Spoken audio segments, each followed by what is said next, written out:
Home. It's where you build your legacy, where traditions are started, seeds are planted, meals are shared, and stories are told. We are Chris and Natalie Carpenter, owners of Story Real Estate, and our team of top agents helps people find homes in Moscow, Idaho, and around the country. Have you thought about a move?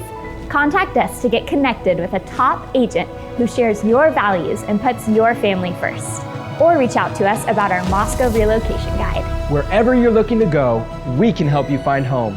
Call us at Story Real Estate or visit us at storyrealestate.com and start building your legacy. Free men need to be able to protect their families. It's really sad to see people hurt, livelihoods destroyed, even homes destroyed, just to make a political point. Free men take action when churches face heartbreaking attacks. And while cowards stand idle, free men run towards the sound of gunshots when children are in danger. I'm so thankful for free men who stand ready with the tools of liberty.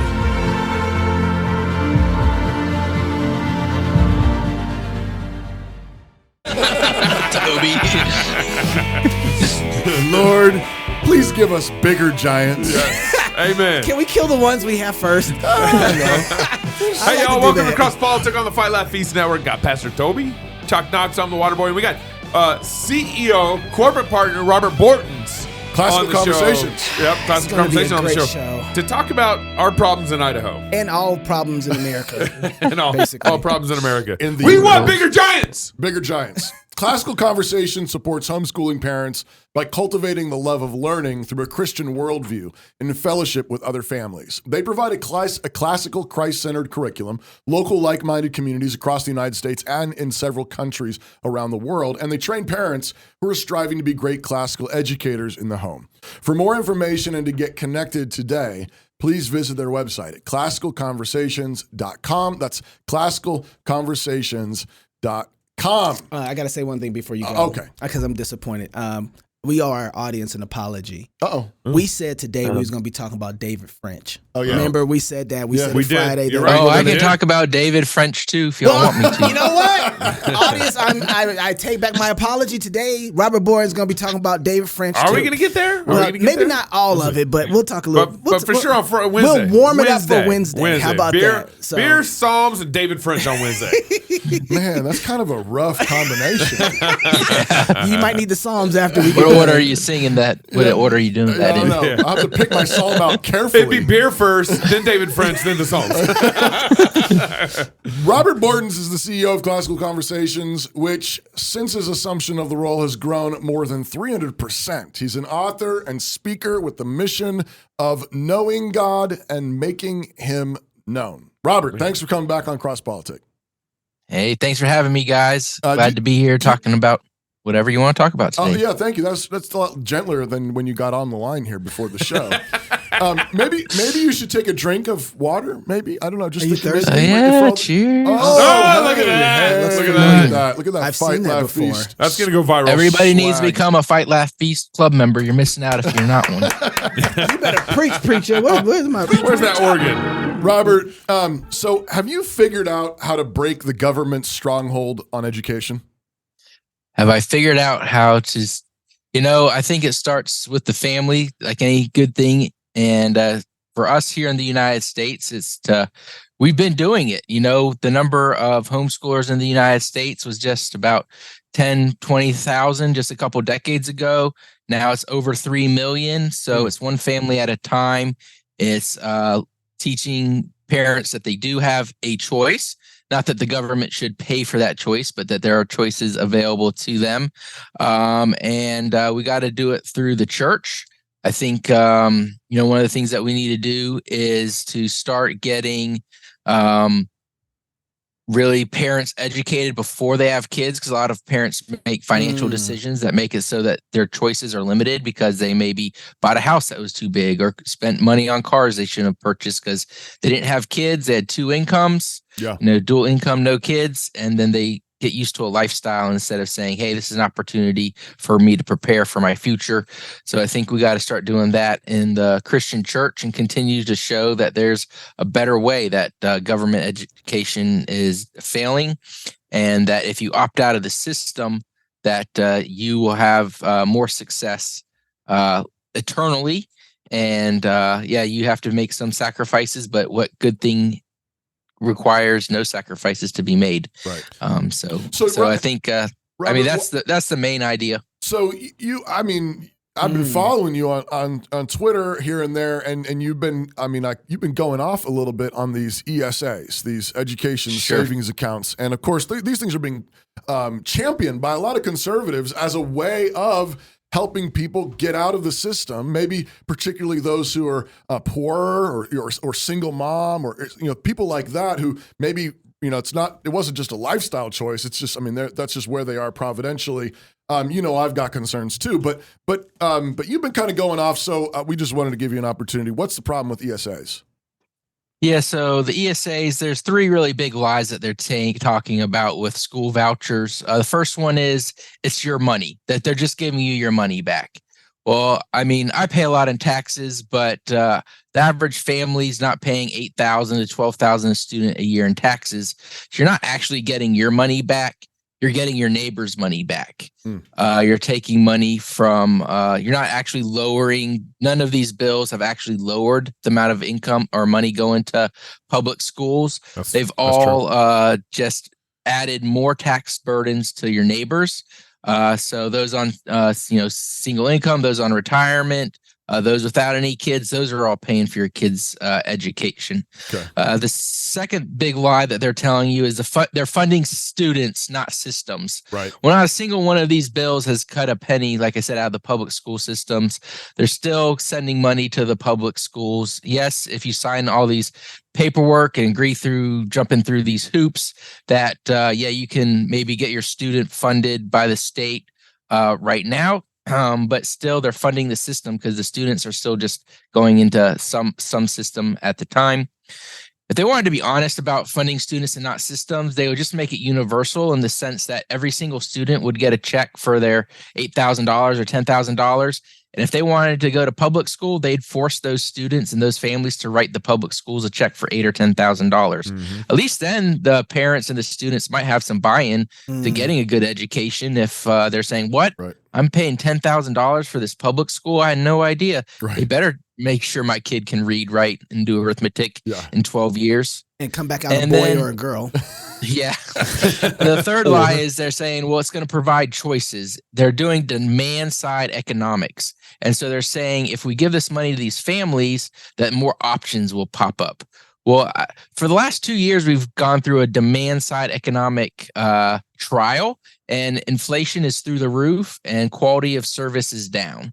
And of course, we've already tried this with higher education, with the Pell Grants and all of those sorts of nonsense. Yeah. So we've already tried this 40 years ago, and we see the end results is lower quality and higher inflation, higher costs. Right. So the reason I'm so passionate about this is it's conservatives who I think they should know better. They're on my side, are literally pushing middle-class welfare. They're trying to normalize welfare for the middle class, which will just bring in UBI. It'll bring in Medicaid for all. So every single progressive dream. Sounds like diseases. That they UBI, want. UBI. Medicaid for all. Yuck. I don't want to see that vaccine. Those definitely STDs. Yeah. So let me give you an example. So I was at a retreat where David French spoke. So that's why. He's going there. But Carrie McDonald, kind of a friend of ours at CC, head of FEE, Freedom Economics Education. They're pushing these school vouchers, and she stood up to speak and said, we had this big win in Iowa. We got universal vouchers. Praise the Lord. They left homeschoolers out of it. That's what we're fighting for here at Classical Conversations. But she said the problem in Iowa, it's almost impossible to start a new school because the red tape is so hard. It's like, okay, so you gave money to students to go to schools that can't be created because of the red tape. Right. Isn't the conservative answer to regulation and red tape is to cut it? Yeah. And let the market work, not subsidize a market that can't expand? You're using logic, bro. Hold on. I got a question in the back. Oh, thank you. Got a question in the back. Okay. I think I think everybody would agree with you. Yes, that's what we want to do. But the system is so big, we have to find ways to chip at the armor so that we can break through. And so these things aren't the end of them in and of themselves. It's to be able to weaken the stronghold that it has so that we can break it at some point, David. So I did talk to, I've heard that argument, and I understand when you see the government, when you have a hammer in your toolbox, everything is a nail.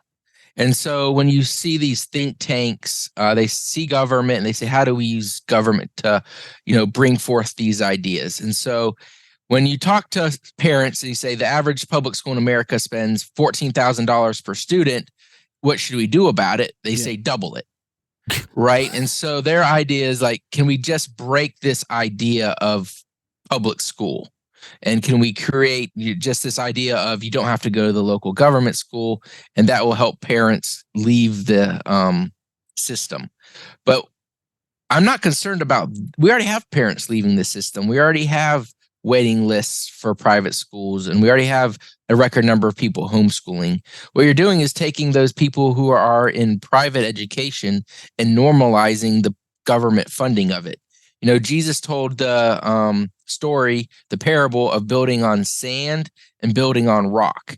And so anytime we build on government funding, we're building on sand. I mean, just look at like all of these regulations the federal government is pushing out. Like if you take expanded Medicaid or Medicare in your state now, one of the things President Biden is working on is to force the state hospitals that are taking that to do transgender minor surgeries or chemical castration of minors. Right. So whenever you have strings attached, that gives a foothold and a stronghold to the enemy. So I know Scott Henderson was on. Henderson. Herndon. Excuse me. Herndon. Scott Herndon.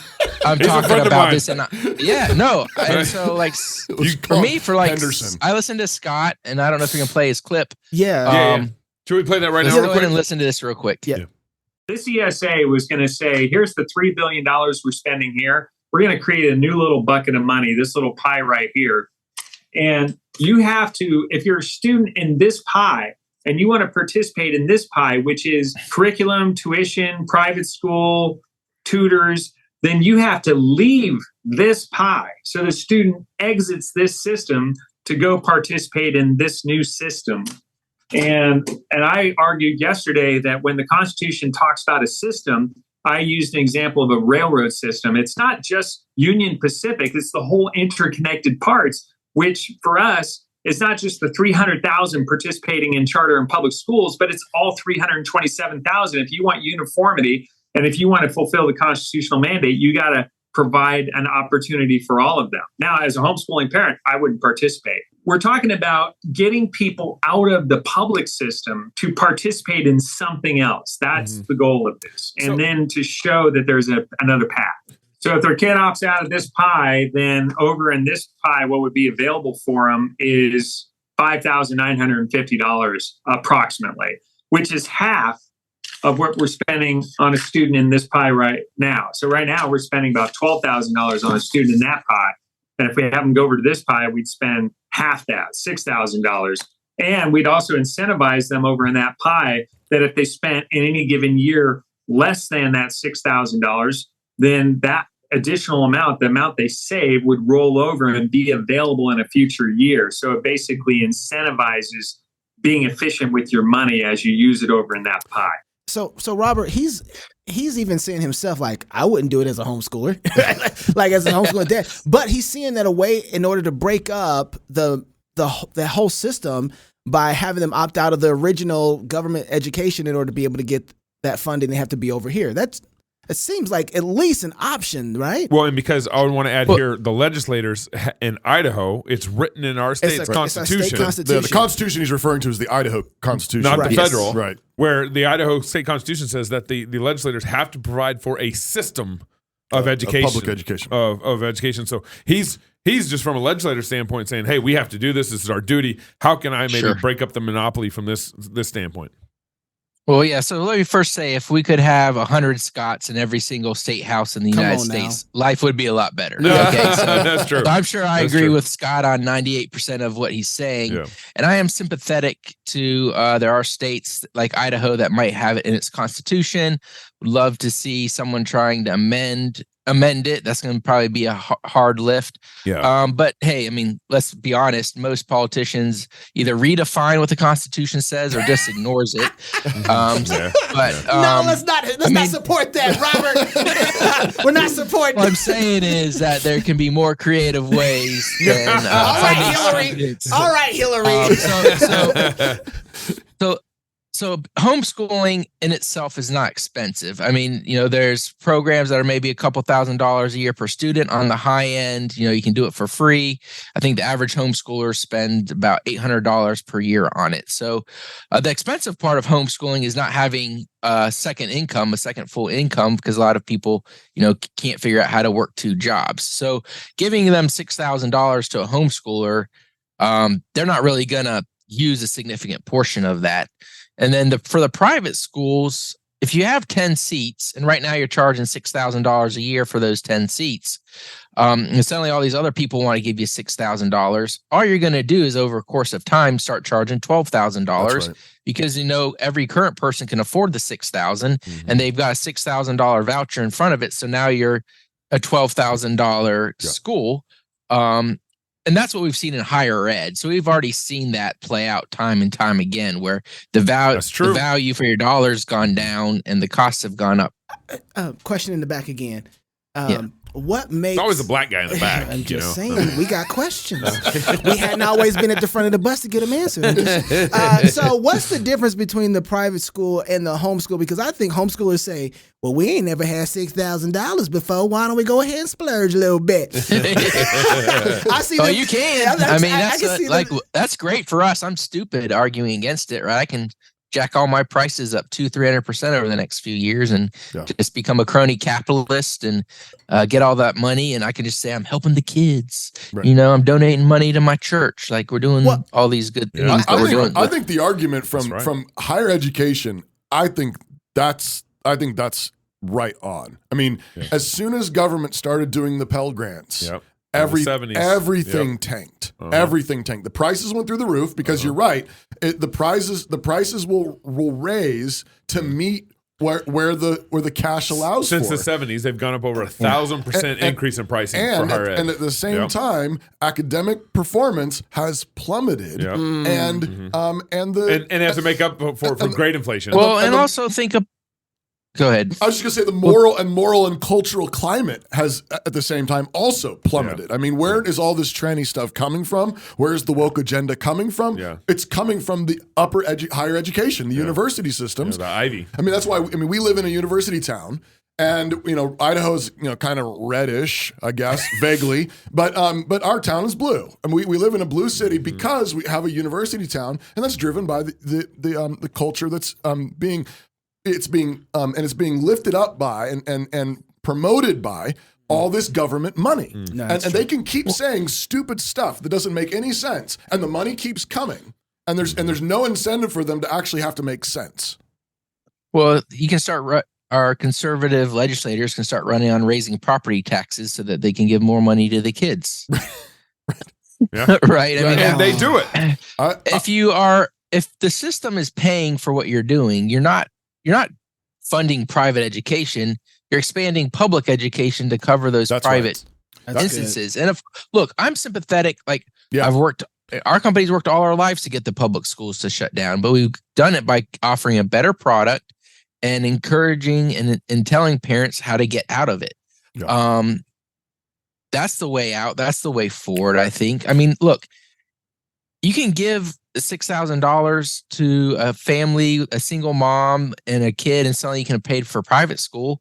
But can she afford to drive them to private school? Can she find work that's going to give her the flexibility to pick them up and drop them off? There's so many other things that are involved. And of course, we need to be doing that from a business standpoint, a corporate standpoint. But there's plenty of other ways to get people education without the government funding it. And I just don't see it as a solution. And the the proponents who are honest with you will say they're trying to change people's minds, that public school is not the only option. And I'm warning you, that's not the minds that are going to get changed. The mind that's going to get changed is the people who said, look, we've proven you don't need government money to educate. Those minds, that will get wiped out. And then you're going to wipe out the people who think, we shouldn't have, the government paying for anything good. And then who defines good? If Republicans think this is good, then what are we to argue what the Democrats think is good? God, Robert, defines good. Okay. Thanks, Dave. Thank you. That's why he's To me, here. taxation is theft. And if God's probably not going to honor stolen money to educate our children in a way that he should go. Okay, now that's good stuff. Okay, so then the question I have then still goes back to, what is the type of legislation that you want to see come out that will actually be... You're governor of Idaho for a day, man. Well, Okay. Can I modify the question just slightly? I mean, that's what I want to ask you. So, like, part of what I get pushback, I've written some on this, I've spoken some on this, and I get pushback from people that say, all right, you're so smart, what's your suggestion? And so I'd like to push that to you. As my Help Toby out. as my personal think tank. Yeah. I mean, I appreciate it. I mean, like, I don't want to just be a critic. I also want to be somebody who's offering something positive. They're incremental. What would be? I mean, short of. I mean, I agree. Like my long-term goal, because I believe in what the Bible teaches. The civil magistrate's job is not to educate children. I think that was a massive mistake to get the public schools in the first place. But here we are, and short of a vote to just abolish the public schools, which we're not there yet. Sure. Is there an incremental bill that you would support that would actually begin giving true educational freedom to families? Well, I think, a couple things we got to look at is just the red tape around starting a private school or those type of things. So I would want to cut all of that to make private school as affordable and easy to start as possible. So, corporations could start private schools or homeschool co-ops, things of that nature. You're just going to get a bunch of diploma mills then. But who cares if the private person's paying for it, if the government's not paying for it, if an individual's paying for it? Check them, Robert. Check them. 60% of our graduates, 40% of our high school graduates now can't read. So, I mean, they can't do any worse. How do you drop this microphone? That's not funny. That's not funny. The second thing is, something around letting people keep their own money. So some sort of tax rebate where it's not going over your percent of property of taxes going to education. Right. So like North Carolina, 60% of your taxes go to education. Yeah. So if you have kids that are school age and you opt out of the system, you could keep potentially that money back. What I don't like is when you can keep more than that back. Like you still got to pay for roads, you still got to pay for infrastructure, right? All of these other things. So, something like that could be crafted well. Something where we incentivize, like I have a health insurance savings that's privately funded, but the business matches that. Mm-hmm. So maybe some ways where it's privately funded education and there's some tax relief, dollar for dollar, or some proportion related to that would be things that are not necessarily things I would like full-throatedly support, but I think are more conservative and less likely to change the mindset of Americans, where we're normalizing welfare for effectively everyone. Robert, you've been writing about this and talking about this a fair bit. I'm curious what the reception has been as you've been talking about this. Are you changing any minds in the right direction? He probably has more security around him now. Right. I mean, making all my friends mad. Yeah. Well, I've been honestly pretty surprised. I mean, so Idaho is not exactly conservative, but I would say Idaho has a lot of libertarian instincts in general, and I'm really honestly surprised that there aren't more people like. We're the type that just say, like, give me my guns and leave me alone. Like, that's kind of the Idaho sort of libertarian spirit. And I'm like, why is it so hard to convince people? Like, I don't think I should pay for something I don't want to use. But it's for the children.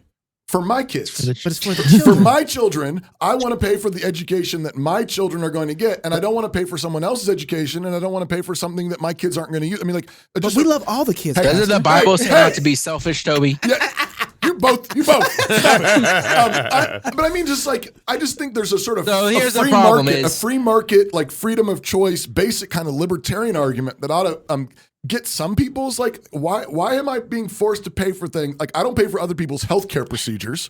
Well, yeah, you do. You do. Well, I didn't know about it. You remember Idaho got sued because they would not give a transgender inmate shut up, Gabe. Bottom surgery or whatever you want to call it. That's it. And we lost. We lost that. I know. Go ahead, Robert. Yeah. So, I mean, these conservative libertarian think tanks have been pushing this idea for 20, 30 years. There's a pushback against the teachers union. Whenever I talk to them and it's off the record, they acknowledge everything I'm saying is right, but this is the bet they're making, that they have not figured out a better way forward. And they said, Robert, all of those ideas, this could all blow up in our face. But we want to attack the teachers union and yes, to the left, Toby. All right, good.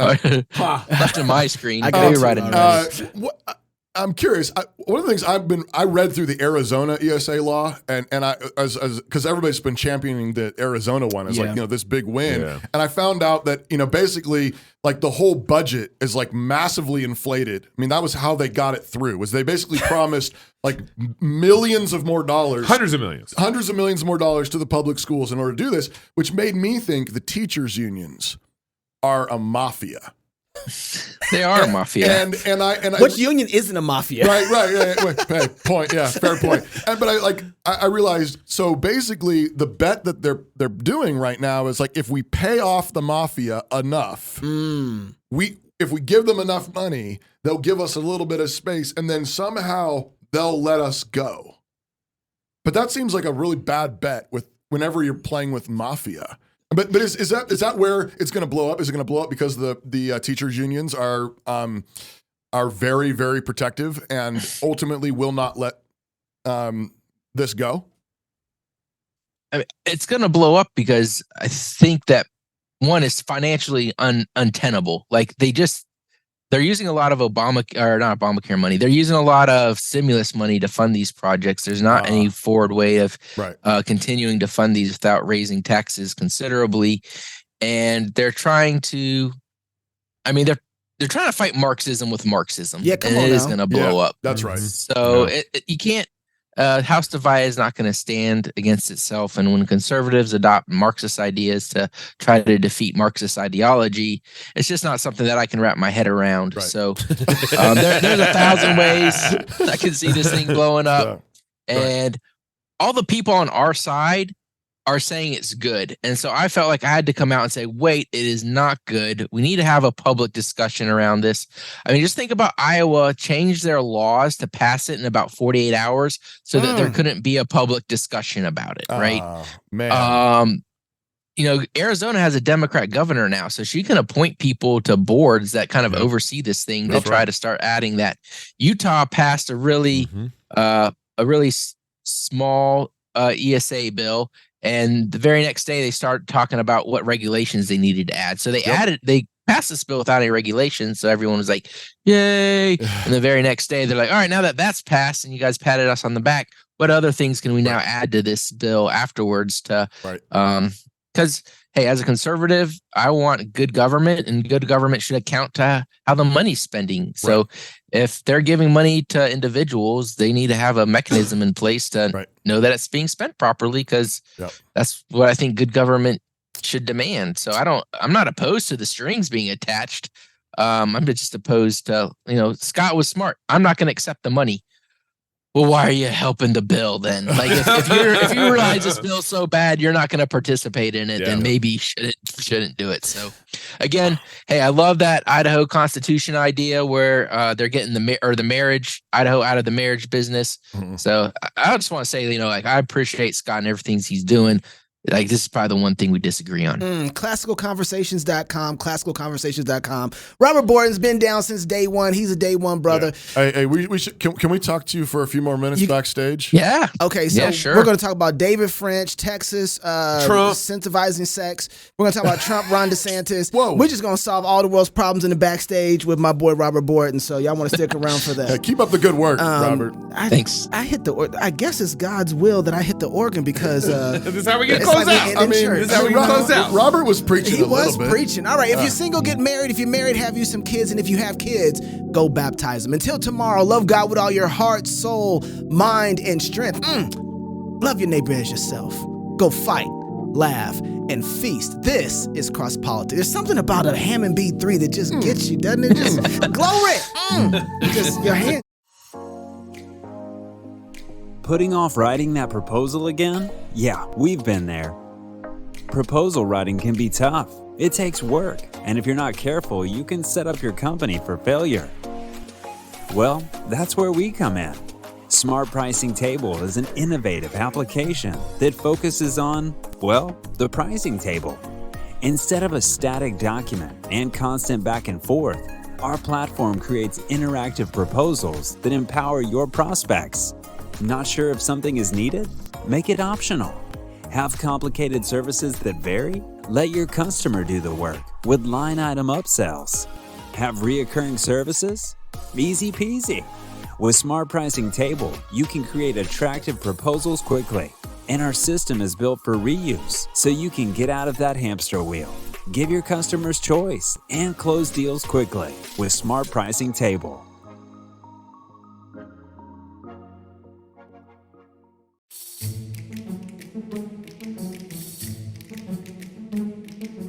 You might be starting to suspect that I am not a very big fan of federal financial aid. So let me confirm your suspicions and admit that I think it has been a bad business. Very bad. But let me first concede that federal aid has helped many millions of Americans, including myself, to fund their college experience.